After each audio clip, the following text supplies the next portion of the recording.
So math is one of those subjects that makes people cringe.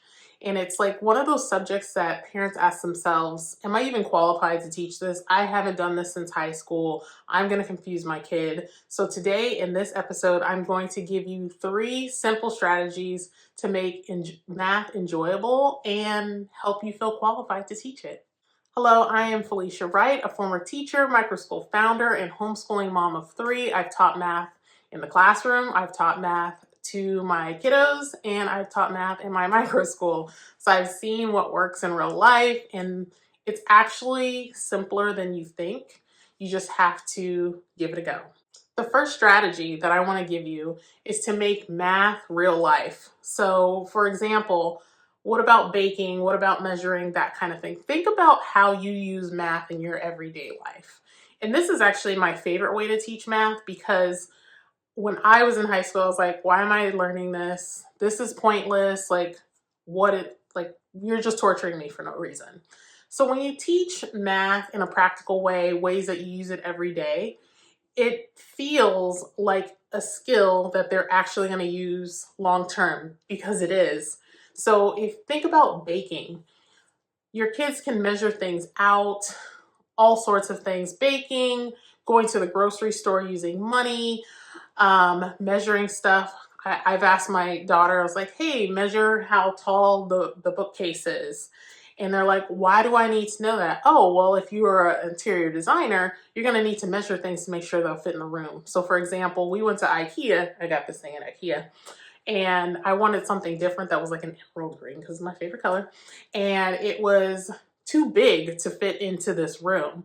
So that is real life practical skills that they can carry through the rest of their lives. And then you're also not fighting them to learn it because they know they're like, oh, well, that makes sense. I'll probably use it down the line when I want to design my room. My kids are always wanting to change their room around and get new things and stuff. So it actually really helps them. So think about things that your kids are interested in and how you can incorporate math into that. The second strategy I want to talk about is focusing on concepts and not just worksheets. So some of the concepts that you would use with baking is ratios. What ratio of this to that do I need to make a cupcake? Also, decimals. That's money. Like I have $1.73 and then you have $2.18. How much do we have altogether? That's addition and subtraction as well as decimals. So focusing on those concepts and bringing in concrete examples will really help your child. What I mean by concrete examples are things that they can feel, touch, and see. So like number lines, the actual money that they would be using, measuring cups. Those are very concrete examples that they can feel, touch, and look at to make math more real, less abstract. As teachers, we try to do this as much as humanly possible because it just makes it real for the kids and they remember it better and longer when we bring those concrete examples in.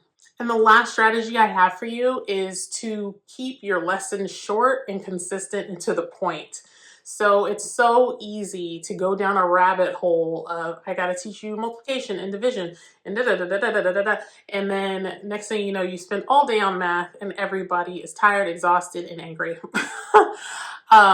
So I want you to keep your lessons to 15 to 20 minute short lessons. And that's actually best for the brain because you don't want to be throwing all these different concepts and things at a child at once.